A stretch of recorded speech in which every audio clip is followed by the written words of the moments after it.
right, here we go. Cyhi The Prynce, welcome back to VladTV. And I remember I was actually going through my notes. You did your first interview with VladTV as a rapper. Absolutely. 10 years ago. 10 years ago. 10 years ago. And here we are, full circle. Yes, you've grown a lot since then too, so congratulations. You as well. Thank you. You as well. And we're going to talk about all that. But before we do, we have to talk about what happened on February 14th, 2021, Valentine's Day. Right. So you're in Atlanta and you're driving your Bentley SUV. What happens next? Well, actually, it was a few days before February 14th. I just wanted to, I didn't want to come all the way out with it. But I knew the news station showed up and everything, so I knew it was eventually going to come out. So I kind of just wanted to put my own message out about it. But I was headed to a club because we were actually going to celebrate the death of one of my friends. It was his anniversary of his passing. So we got on the highway and I was on the way to this club and I noticed a sedan pull up next to me, a Maserati. So I'm like, usually when I'm in my Bentley truck, people try to race you because I guess they feel like the car is fast. And so, I kind of move over to the right just to kind of get away from letting him know I ain't trying to race. It's raining a little too. So he pulls next to me again. So I kind of pull over to another lane, but a little further up. And he pulls next to me again. So I'm like, So I kind of pull up, off a little bit and grab my joint. And I don't know if they seen me grab it. I'm thinking they did because they never pulled next to me again. They just stayed on my bumper. So I'm just, going through lanes, they woo right behind me. So I'm like, man. So they not trying to race me. These guys is either trying to rob me or something. That's what I'm thinking in my head at the time. So I start going fast for I hit 100, then I smash on the brake to try to do a maneuver where they would just pass me. And they stop on the highway and we all about to do a pile up. So I'm like, man, so what's going on? So I kind of try to get to the other lane, to the far left lane so I can go faster. So I book 100 again. They on me again. I try the same maneuver. But this time I pull to the shoulder and they stop. We almost do a pile up again, a wreck. And I put the car in reverse and I start reversing back up the highway. They bust a U-turn on the highway and start driving towards me. So that's when I knew, okay, this is deep. This ain't just a regular why would you try to carjack me on the highway? So after that, I was like, okay, I gotta get out of here. So I try to do another maneuver and go back to the fast lane and I hit 140. And I knew this area a little bit, so I tried to get off at this next exit and the driver was just a great driver as well. So he was right on my bumper. So at this time, trying to look back, trying to, do my thing and still drive. And that's when the gunfire started going off. So I heard 3-4 shots. Then I just heard a big gun, it sounded like a rifle. So I was just okay, I gotta try to get out of here. So as I'm trying to maneuver, I hit the curb, hit a car, hit a pole. Then they said I flipped a few times and landed on the passenger door. So I'm kind of sideways. So I'm kicking in the car. I'm just relax, So I hit the button, boom, I fall. And by the grace of God, my sunroof had shattered. So by my sunroof shattered, I was able to get right out, run to these people's backyard. I jumped a bunch of gates and fell down a hill, landed in a creek, all type of foolishness. And the witnesses said they bucked a U-turn, jumped out, shot the car a little bit. They was thinking I was still in there. And when they seen I wasn't in there, they looked back at the car, was like, nah, he ain't in there, fuck. So they just ran back to the car. So I'm sitting in the woods for 45 minutes until I see enough police cars out there where I felt it was safe enough for me to return to the scene. And then when I realized I got to the scene, my hands, everything, I had blood everywhere. So that's when the police came and, he's like, Cyhi? I'm like, oh, boy, what you doing there? I'm like, man, I don't know. But I'm not this type of rapper. I'm a hip hop conscious rapper. Like, they was like, man, you a rapper. So it's like free season, open game for all rappers at this point. So, you know, they put me in the car, wrapped my hands, and then they eventually put me in the ambulance and took me to Grady. Okay. So it was a Maserati that was chasing you the whole time. Right. Did you see the people in the car when they pulled up? The windows was tinted. Tinted. Yeah. Okay. Do you know if it was multiple people or just one? It had to be multiple because 2 guys got out the car. Okay, so you saw that. I didn't see that. This is from the witnesses. 2 guys got out the car and they looked back at the car and said he ain't in there. So I guess it had at least be 3 or more. Okay. And, you know, this is a Maserati, so it's not like this is a Nissan Sentra trying to rob a Bentley. Right, This is someone who's got money already. Exactly. So it doesn't really sound like a carjacking. That's what I said too. But I'm in my head, I'm trying to think, like, what have I done in the past 10, 15 years that would warrant? Like, even when I was in the streets, I'm an honest hustler. I don't run off on the plug. I pay you how I weighed. You know what I'm saying? I didn't never have to really get into nothing because my ultimate goal was to eventually be in the music industry. So I never did nothing too crazy to make me, you know, put me on the radar or put me on, you know, police radar or anybody. How badly were you hurt?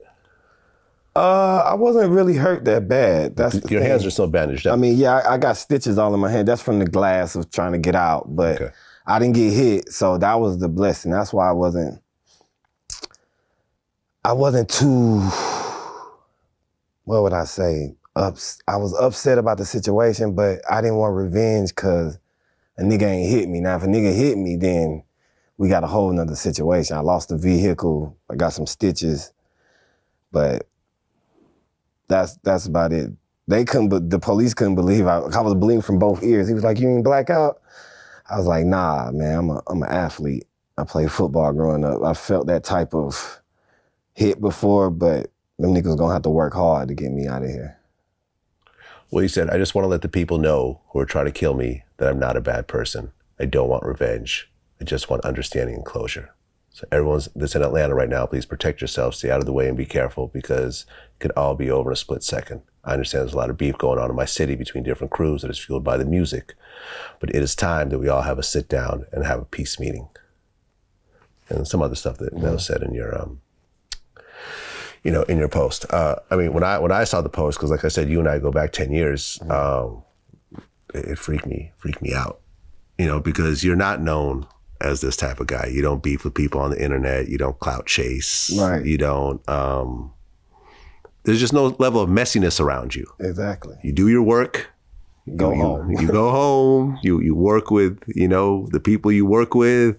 You have a long, exceptional career doing that. And there was a lot of other people that I would say, you know, that I would guess would be in that space way before you. Right. So it really, really surprised me. There are witnesses though, you know, based on what you're saying, that identified the car, you know, unless... I think they had on ski masks though, so they couldn't really see their faces. Did the car have license plates? No, Or? I didn't have a license plate. Oh, really? That's in the thing. front or the both sides? Neither. Oh, so they were planning on doing this. That was the scary part. Like, hold up, like y'all got a certain vehicle. This is called a striker, or they call it a slider, where that's what they slide in it. You know, yeah, but usually not a Maserati. Nah, but in Atlanta they do because most rappers got cars that's gonna get out on you. So you got to be able to chase them. You got to have a Hellcat or a car that's gonna go 120, 150. Okay. So that's the, you know. Yeah. I do know the politics of my city, unfortunately. Yeah. Well, have they, you know, have police caught these guys? They have leads, anything of that sort? Not that I know of. I know they tried to investigate a few people. They brought some people in, but I mean, it's still early. Okay. You know what I'm saying? It's only been like 2 weeks, so still early. If they asked you to testify, get on the stand, would you do it? I don't think I would. No. Why is that? Because I ain't seen them. To be honest, I couldn't really tell you if it was them or not. You know what I mean? Got it. That's the that's the deep part of it. Like, I wouldn't be truthful to be like, oh, that was him, because I really didn't see him. You know what I'm saying? Ski masks, yeah. Yeah. And tinted windows. Exactly. Okay. If ultimately the guys who did this got caught and they were given life in prison or even the death penalty, because this is clearly attempted murder, would that make you feel any better or no? I don't know if I thought that far into it. Like, my biggest thing about it is, like, I'm a community activist, so I really don't like seeing my peoples in jail. I got enough dudes in jail that I'm trying to get out of jail now. So I don't really know them like that. I wasn't hit. So I'm not terribly upset, but I just want to know, like, because I know I ain't done nothing to grant that. So if it's like a mistaken identity, or if I could just fix it with a little cash or whatever, that's cool. But my biggest thing is, like, it took me back. And that's what I didn't like. It's like, so many street niggas and gangsters calling my phone, like, you know, bro, all you gotta do is woo woo. All you gotta do is drop a bag off, woo woo. We gonna, it's like, that's what I ain't trying to get back. Now you're tied into another potential murder. Like, what's the point of that? Yeah. And then I got other dudes, when they back around me, like, I kind of made it out of that, you know what I'm saying? So it's like, that's what really made me upset, is just like, y'all trying to bring me back into something I felt like I graduated from, you know what I'm saying? So that was my biggest, like, that's what made me mostly upset. Well, in our last interview, you went into your background. You know, you talked about how you lived in a trap house when you were 14. And you said shootouts were actually normal during that time. How many shootouts have you been in? Me officially? Yeah. Aside from this one? About 5 or 6. Okay. So was there a certain level of familiarity and calmness when this was happening, or is it just crazy every time, no matter what? You know, it's kind of crazy because, not to like brag or anything, but I've been somewhat trained since a young boy how to like survive these kind of situations. So I was fairly calm. I thought I would be a lot more nervous than I was, but I was fairly calm. I prayed while I was in the midst of it. And then after I prayed, I was just super calm. And I just had to figure out how to survive. And then when you look at it, it's like, when I talk about it, it's deep, because some of my favorite rappers was in that same situation. And they're street rappers, they shooters and everything, and they don't make it out. So me, I was just like... Tupac, like one of my favorite artists is Mo3. Oh yeah. You know what I'm saying? That was like, I thought he was super talented. Yeah, I interviewed him. Super talented. And it's just like, you know, it's going, like, I got a message today about somebody else got gunned down on the highway in Atlanta last night. A rapper or? We don't know who it is yet. They just looking at the car, but it's just, at my level, it's just like, you've been through it, you've been trained, you just do what you think you can do to survive at that point. And I had a great car to have this happen. It was more like a tank. So if you would have hit that many trees and poles, you'd probably be messed up if you was in a regular car. Yeah. Thank God I was in a Bentley. Right. I mean, because you talked about in our last interview that there was a situation where a couple of guys tried to rob you and it turned into a shootout. Yeah. Which is potentially what happened here. Yeah, I mean, but I was in the dope gang then. Yeah. This was just me casually. But, you know, a lot of times, man, you don't even know what happened to those dudes. Yeah. So I did think of that. Like, damn, did that catch up to me? Did anything happen to them in this shootout? Because after that, you just go home and hopefully you don't run into them again, or hopefully you do. Well, right. And, you know, you talked about whether this situation is somehow tied into your past. And in our last interview, you talked about how the OGs that you were with, at the point where people started getting interest in you with the music, they started blocking the deals. And ultimately, you had to pay them your entire $70,000 advance that you got from Akon in order to kind of separate yourself from them. Now, $70,000 at the time was a ton of money, the amount of money that Cyhi The Prynce has made since then would probably make those dudes a little sick. You know what I mean? Like, kind of like, damn, like we let this dude go for 70,000. He's done made millions and millions. But I don't think, like, we've grown, like, I've seen them and talked to them since. They don't have any militias. They're more proud of me because they've matured. You know what I'm saying? Okay. They have other businesses. So you don't think it has anything to do with that? Nah, I don't think it. I just think what it is Atlanta's on fire right now. And what I mean by that is, obviously we're in a pandemic, and this is the only city that's really making money. Open. So, yeah. So it's like, it's so much beef, it's so many different rappers. King Von got killed in Atlanta not too long ago. Exactly. So it's so much beef, so many different rappers. Dudes got money on their heads, and you got guys that's neutral that'll collect for anybody. If you're trying to get some money, if you do something to somebody, you might not have nothing to do with it, but hey, bro, I got rid of your enemy. Cut me a check. We heard you had 100 in the street for him. Shit, give me 75, give me 50. Yeah. It's pandemic, I need some money. Yeah. You know what I mean? So it's just so many things. The car breaking in, home invasions.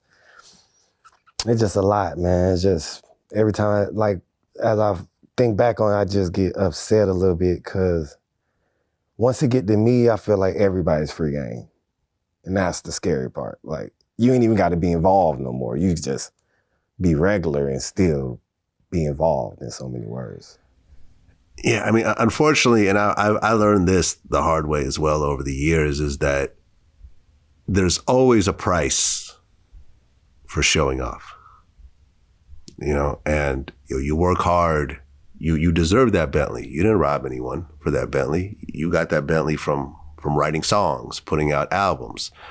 But unfortunately, you having that car is going to make certain people upset. I've gone, you know, I've never had a shootout, but I've had people turn against me. And then ultimately, when you peel away the layers, you find out it was over the money. It was over, you know, you hear, oh yeah, Vlad had so-and-so, and, you know, he showed me once and that made me feel a certain type of way because I didn't have that.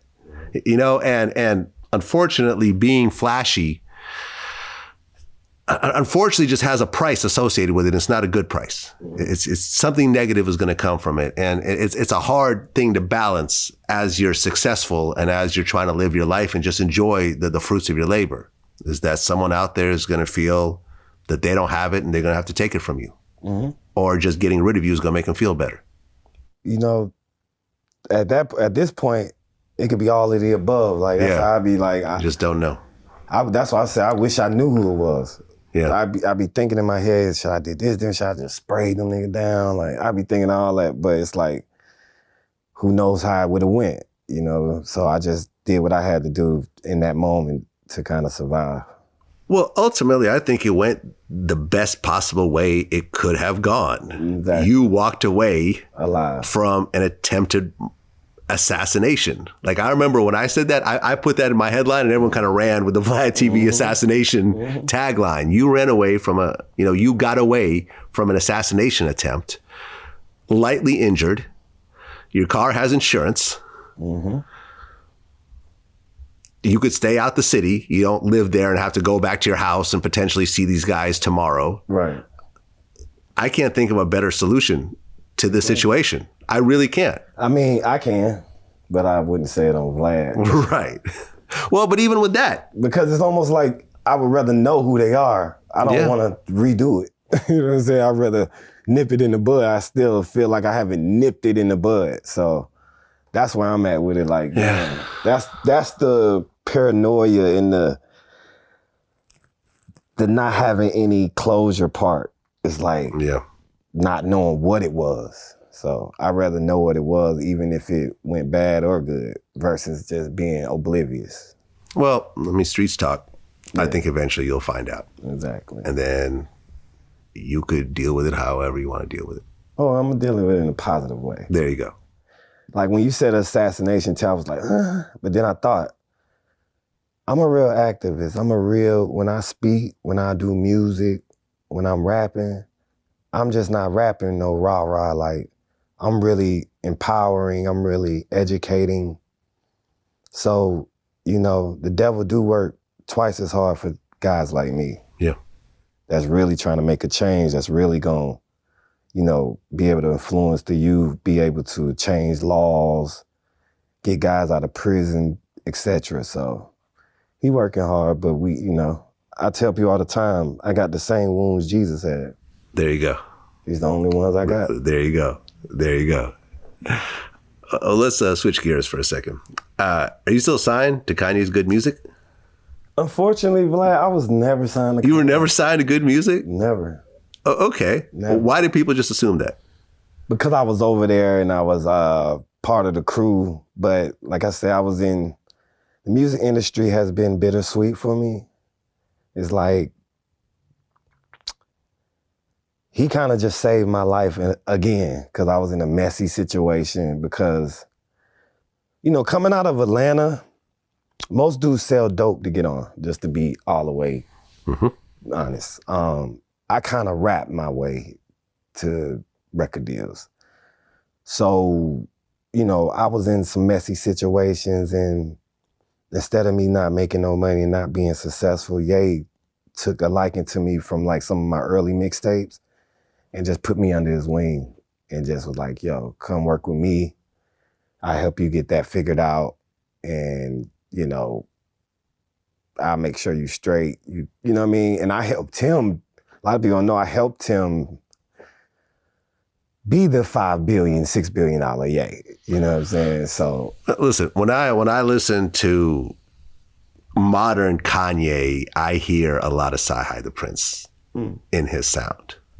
I'll just go and say that. If you don't want to say that yourself, I will say it. When you listen to your stuff and you then listen to his, you're like, okay, I could see the effect of the two of you collaborating together. Right. And in the process, you've had, 5 Grammy nominations from just Kanye songs. New Slaves, Bound to, All Day, Famous, and Ultralight Beam. Yeah, and a few more. Well, I'm talking about the Grammy nominated songs. Oh yeah, you're right. Yeah, you're right. Just the Grammy nominated. I know last time we talked there was like 30. Right. So I'm assuming since then it's a lot more. Yes. The song Famous. What was your role in that song? I would say, like, a lot of times it's different with Ye. I don't want to say I wrote anything. And I would give people a little insight on the secret. Most of our writing sessions is about 80% of him speaking and talking and brainstorming. So I'm just a good, like, recorder. I can kind of, like, remember a lot of things he say in a 8-hour studio session. He's like, yeah, this dude did this and this dude didn't do this and I shitted on him and da-da-da-da. So I just be like, okay, then he goes in and be like, he gives you the cadence, da-da-da-da-da, he just go in the booth and just start going crazy. And I already kind of know what he's saying due to the conversations we had. And sometimes I just demo it for him. And sometimes I just be like, nah, say it like that, yeah. Ooh, tell him that. You know what I mean? And sometimes I'm just in there just egging him on, like, yeah, that's crazy. Like, say that. Like, so it's just a lot of different things. Then it get to the point where if you bring some coffee in the room, you may end up getting some publishing. So if he feel like that coffee helped him at 3:30 in the morning finish this song, you'll get a call from his staff and be like, what's your publishing? And if you don't have any, set up a publishing company. Wow. Okay. He's like he respects every process of the dirt, the roach on the ground, the lighting, everything. So he's a special individual.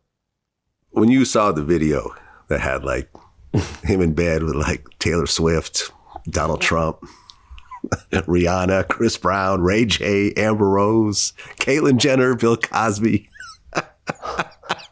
Were you expecting that at all when you were putting the song together with him? Nah, I wasn't expecting the video to be like that, but he's always unexpectedly surprised me. So I just,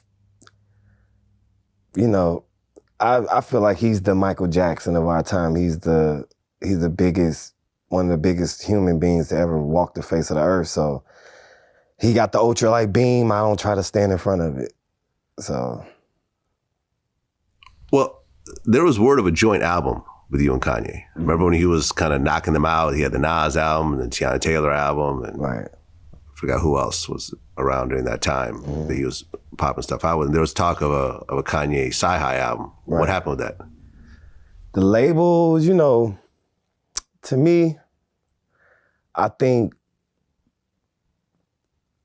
I don't want to misstate myself, but a lot of people rather me make sure he is where he needs to be versus like me putting my own thing out, because then I'll be like gone. Then it's like, yo, we need these songs done, we need these ideas out, and your biggest collaborator is on tour with Travis Scott somewhere, and we're not getting the Kanye album. So a lot of times I think it gets to that point. But, you know, it's almost like being Quincy Jones, or, you know, I'm Quincy Jones. Like, do you guys have a bunch of songs? We have a bunch of songs together. Like how many? Probably about 7. Okay, so not enough. Maybe for an EP. Yeah, I mean, we don't, like, even when he did the joint albums, he's not on every song. So he might do 1 or 2 songs with you, and the rest of them be. But I have a bunch of beats that he's done that I've rapped on and different things like that. Yeah. Well, you mentioned Travis Scott. At one point, your name was trending because you were involved in the writing of Sicko Mode. So what was your role in Sicko Mode? I mean, it's the same way. You know, I'm known for that guy that's I'm like a proofreader in so many words. I'm like the guy where, yo, I got to make sure I'm rapping to that level. So if I want to do something to that level, I need to bring Cyhi in. He's going to make sure I'm at that level. So that was my role with Trav. It's almost like the same role I have with Ye. Because you got to think, man, these guys have 20, 30 different business ventures. So they don't have really the time when you're like a multi-platinum, multi-millionaire in the 100 millions. They got stuff to do. You know what I mean? So it's guys like, yo, I want to do this. I want it to sound like this. Can you get with this producer and see if y'all can make me something like this? Give me some ideas like that. But they're all the ideas are definitely created by them. I'm just the dude who like perfects it and makes sure everybody in the room is like doing their job. So it's more of a co-producer, executive producer than just a writer, because a lot of times I might just give opinions. A lot of times I might just tell the producer to do this, or tell Trav, add this inflection, or say it like this, or maybe you could say as instead of like, or, you know, little things like that. Well, yeah, I'm actually looking up, you know, the Wikipedia entry for Sicko Mode. Between the writers and the producers, there's 40 people involved in that song. Yeah. 40 people. And I don't even think your name's even listed on here, so I'm thinking they've excluded a few on accident. Or on purpose. Or on purpose? But I think what it is it's so many samples. Well, yeah, there's that too. Yeah, Give Me the Loot was used in it. Yeah, by Biggie. Luke was used. But I mean, literally 34 writers and 6 producers are listed on this song. And you weren't listed on here. That's why it's Diamond. It's a diamond song. And didn't you work on 4 songs on Astroworld? A little more. A little more than that. A little more. I can see why you're driving a Bentley right now. No more Bentleys for me. No? Well, you know, they got the new Tesla truck. The Cybertruck is supposed to be bulletproof. Yeah. I've been looking at it. I'm getting that too. Yeah. I've already put my little deposit on it. Yeah. Oh, you can put the deposit on it? You can put it in. It's like $100 or something. It's nothing. Yeah. You should do it. Yeah, absolutely. Yeah. He got to get the windows right, though, because I've seen you beep, beep, and the windows went out. Yeah, I know, but it's still bulletproof, I heard. The final version will be bulletproof. Okay. What's going on with Travis's new album? I actually haven't, you know, I spoke to him the other day. He was just calling to check on me. I really haven't spoken to him on that because I am currently in my album mode. Like, got it. I think, you know, God put it on my spirit, like, this is a time, you know, for you to really, because I'm not going to say I've got comfortable, but I get paid handsomely to be able to make sure other artists are at their highest level of artistry.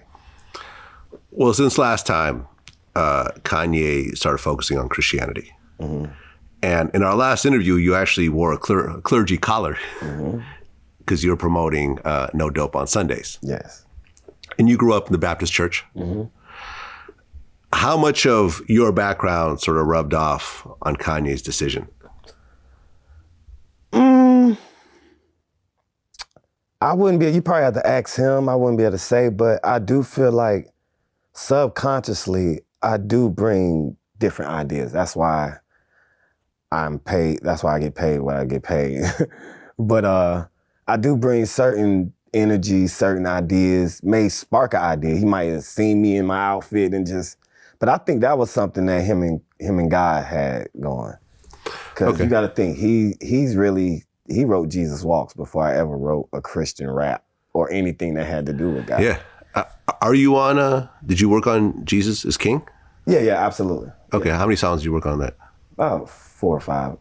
Mainly all. I work on all the songs, you know. It's just sometimes I do a lot more, so he might just give me a more for that song because I did a substantial. Yeah. I added something substantial, but sometimes I be like, man, I like that, add the choir right here, boom. I'm not gonna take like publishing or anything for that, you know? Yeah, I mean, Closed on Sundays and Water, those are my 2 favorite songs.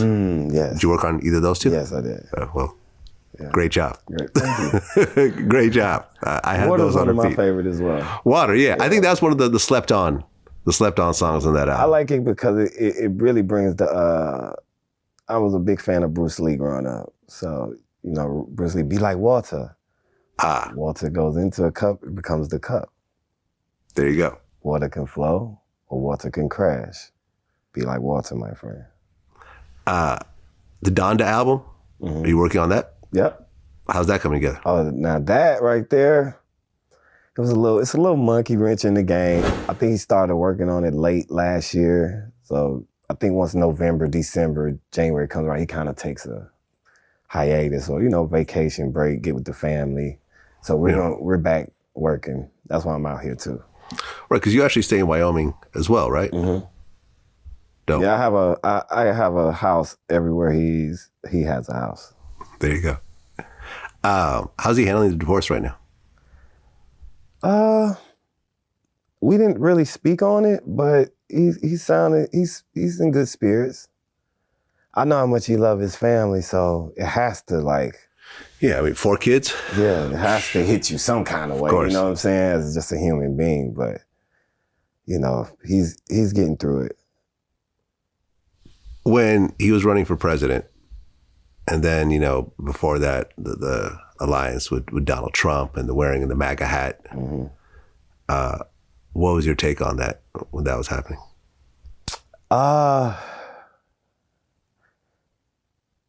I'm a little different than a lot of people in the world.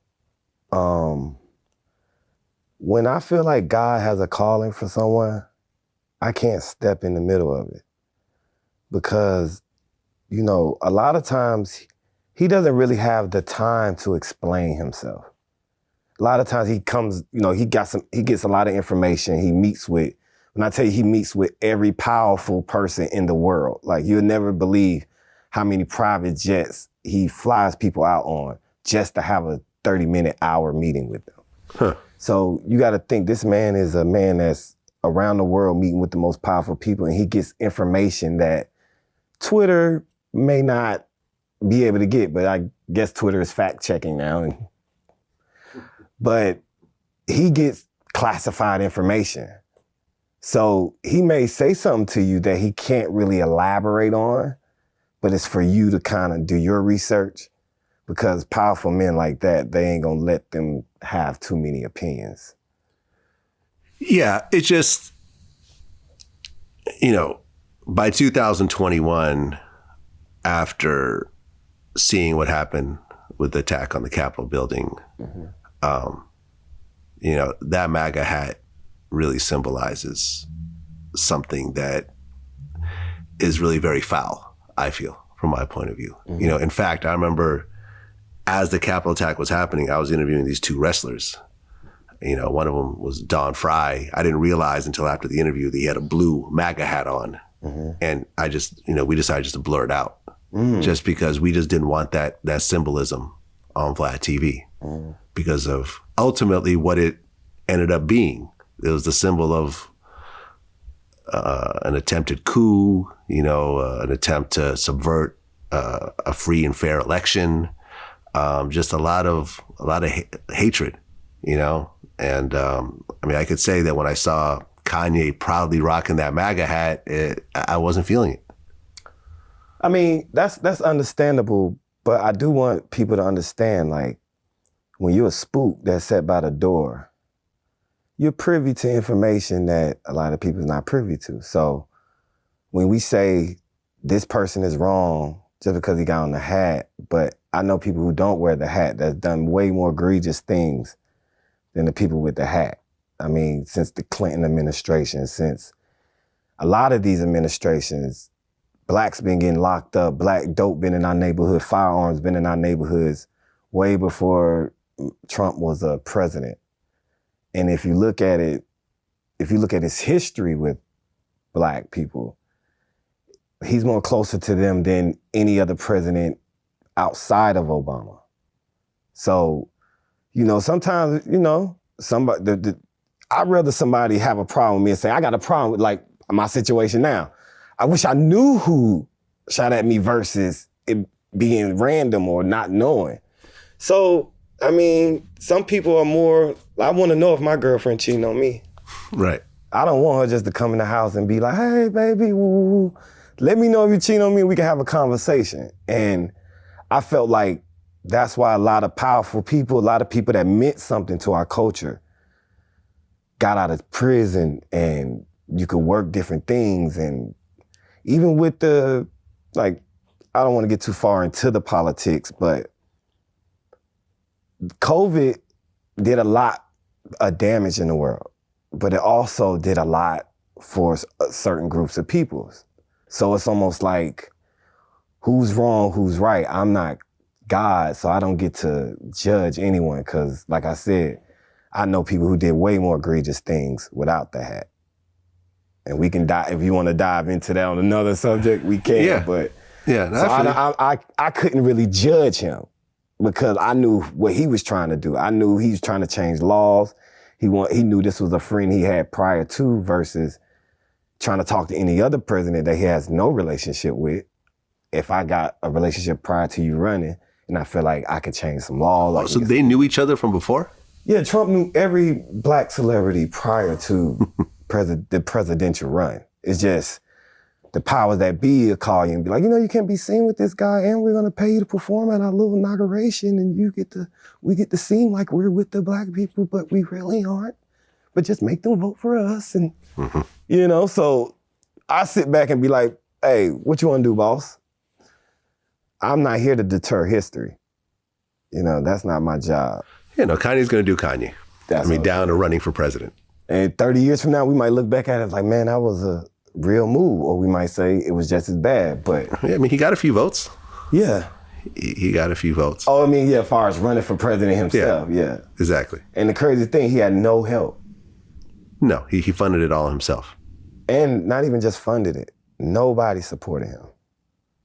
His family, his friends. Like, I've seen so many people that he's changed their lives for generations and generations to come that came in there and cussed him literally. Like, cussed him out. Well, like, you couldn't talk to me like that. Not in my own establishment. I think the reason why people were upset at him running for president was because they felt that he was going to split the Democratic vote and allow Trump to go back into office.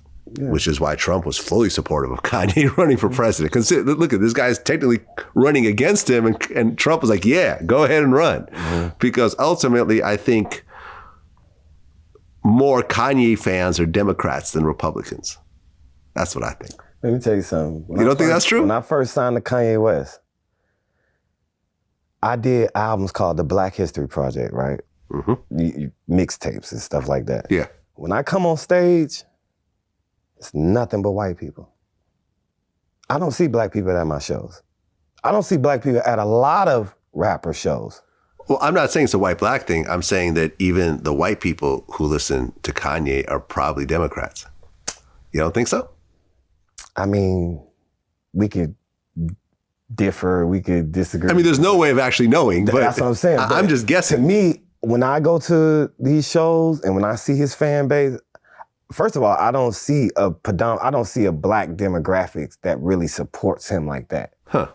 Not to when I show up at his events, you might have 5-10% of them be black.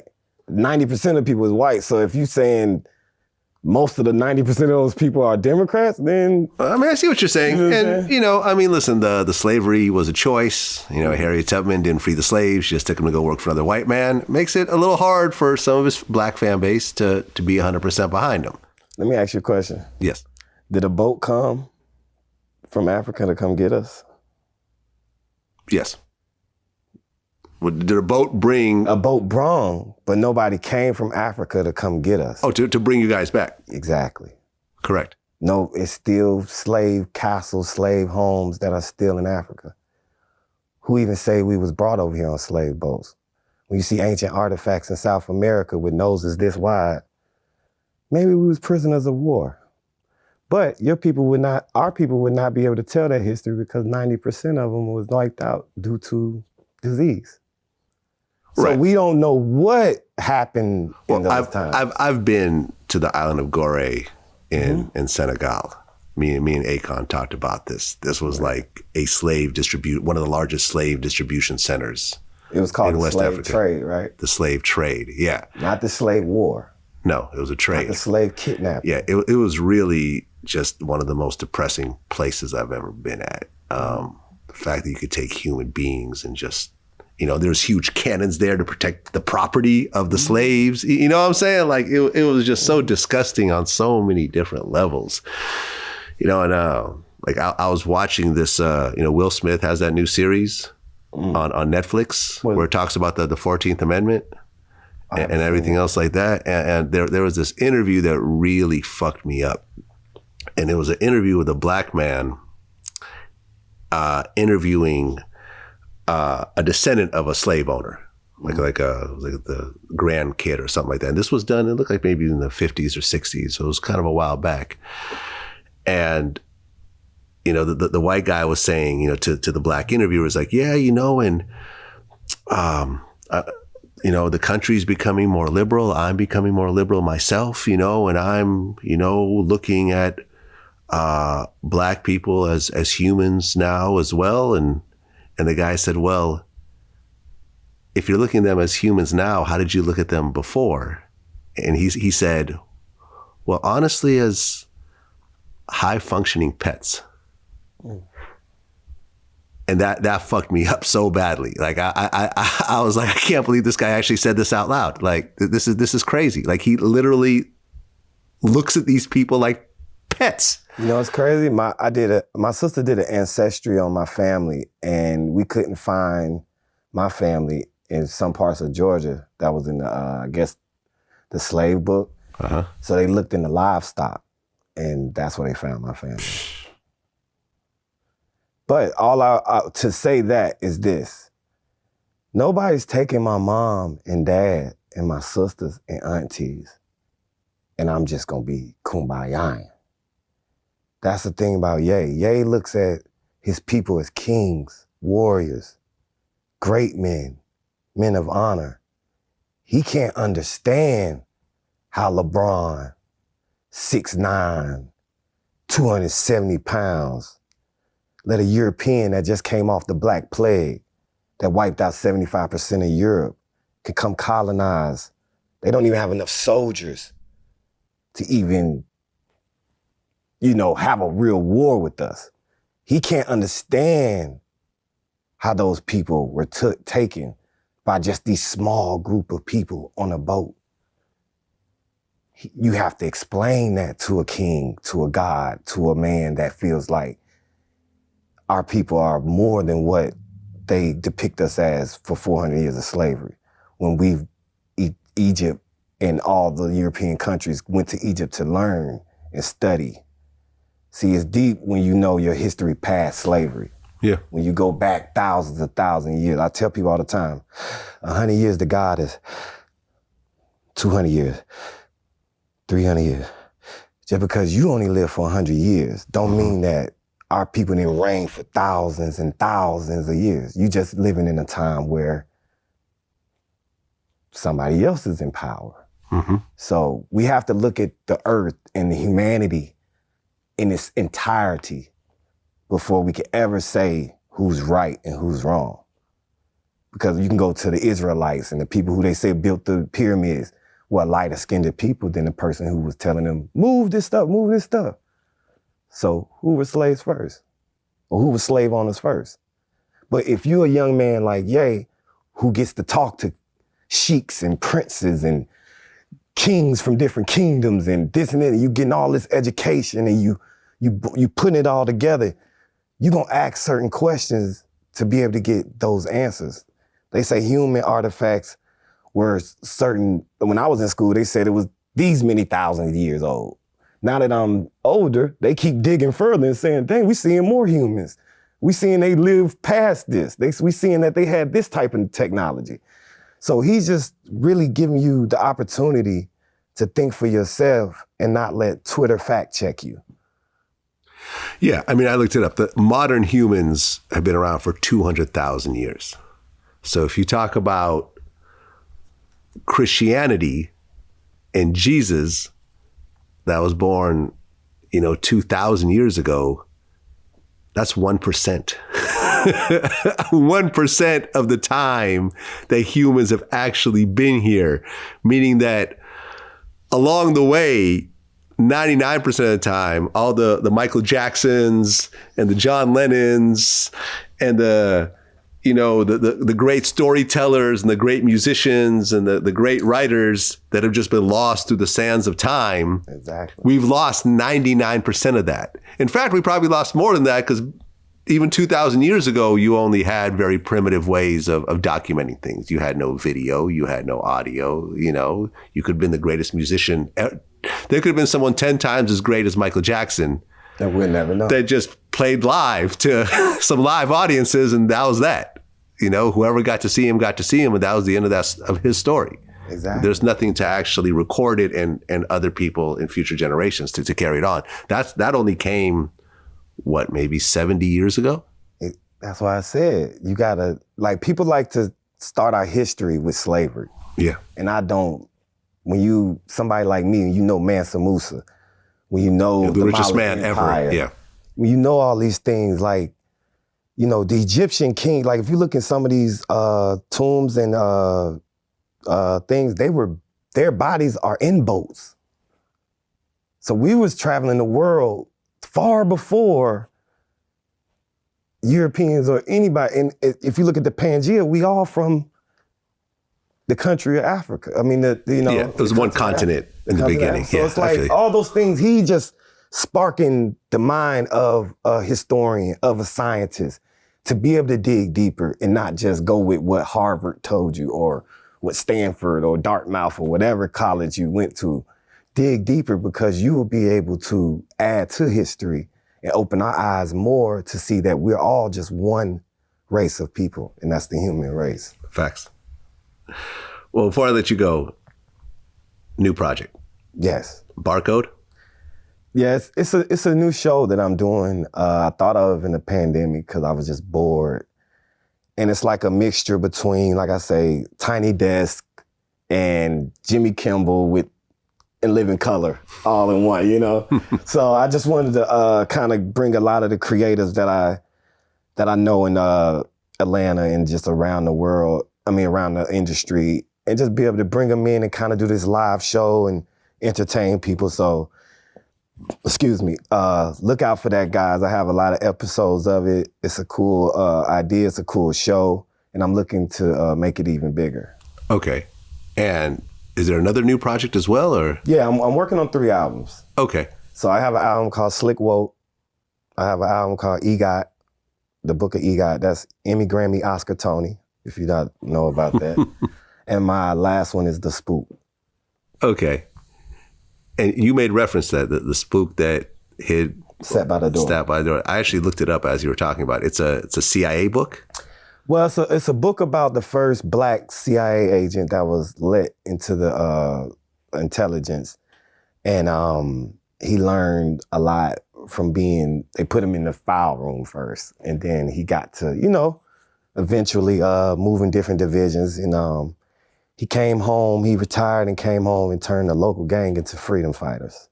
Huh. So that's like the premises of the book. But, I'm the spook that's set by the trap as well. So I want to be able to take the information that I learned to be able to, I sit with guys like you, have conversations, people I've been with around the world that I had in-depth conversations with, and just kind of give my people that education to let them know they're more than just a trapper or a gangster, a drug dealer. You could also be a business owner, an activist, a scientist, lawyers, all those things. So I just want to be able to open my community's mind and perspective, but also keep it cool, keep it, in the vein of what we do in the culture of hip hop.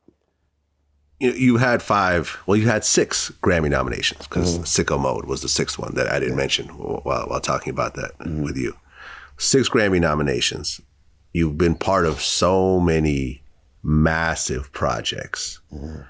Is there a certain level of frustration where when you come out with your project, it doesn't get the same level of love as these projects that you're a part of? Right. No, I mean, Basquiat became Basquiat after he died. Well, he was Basquiat, but he wasn't Basquiat until. I mean, he was pretty big when him and Warhol were doing stuff together, and he was. But he's like, to be big and appreciated is. I mean, he definitely got bigger after he died. Yes, this is true, but that's true with every painter, every prominent painter. Yeah, but I felt like you could almost, something. I think probably the better comparison would be Van Gogh. Van Gogh really wasn't anywhere when he was alive, but then after he died, he became the biggest thing ever. Sometimes, man, I'm from Atlanta and I'm a little unorthodox, and I do a little, I'm like the polar opposite of what people expect me to be from Atlanta. So I heard a quote, they say, a prophet never gets love in his hometown. I'm a real deal prophet. So sometimes I put some of my, my ideologies, my thoughts, and my, ideas into other music, and I sugar it up and give it to the public. So however you get it, you get it. If I do it myself or you hear it through somebody else, as long as you get the message, that's all I care about. I've been that guy since I was 5 years old. So I had enough fame even if I don't get any more. So I'm content. But I do think now my message is more important than me being successful. So whenever that reward comes, whenever that, people decide to say, hey, Cyhi, you do deserve this. Cool. But if it don't come, I'm living for one person, that's him. Yeah. If something says however you want to phrase it. No, I'm good. I made it to Vlad just being myself. So, multiple times. I'm good. Well, listen, Cyhi, first and foremost, man, I'm so happy you're okay.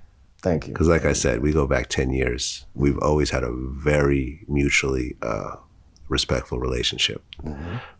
It's always been love between you and I, which is when I hit you, you hit me right back. So going through something like this, although you have gone through other shit in the past, I think now, number one, you have way more to lose right now. Exactly. Absolutely. Way more to lose. Back then, you're trying to make it to 20. Right, exactly. Exactly. Hoping for the best. These days now, you have potentially multi-generational wealth.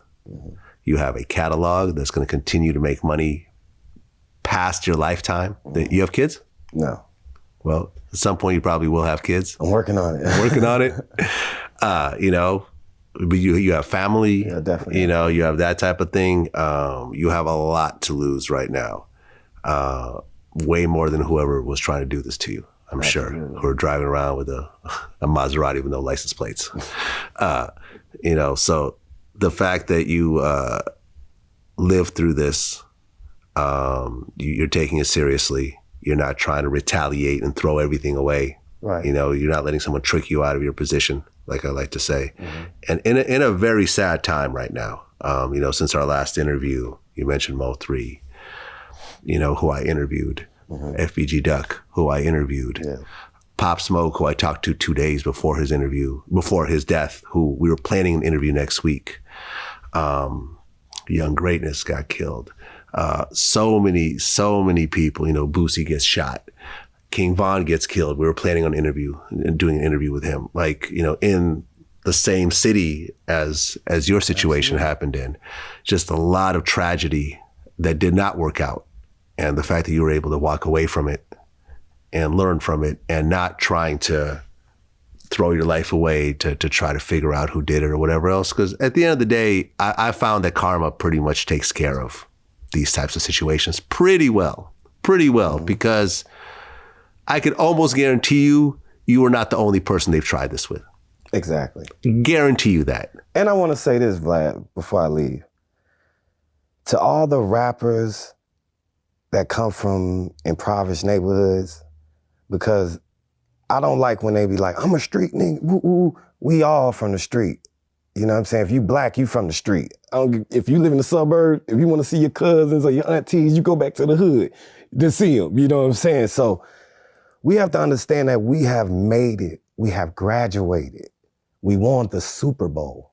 Tom Brady is not out here shooting it out with dudes after the Super Bowl. Right. He's a professional. We are professional artists.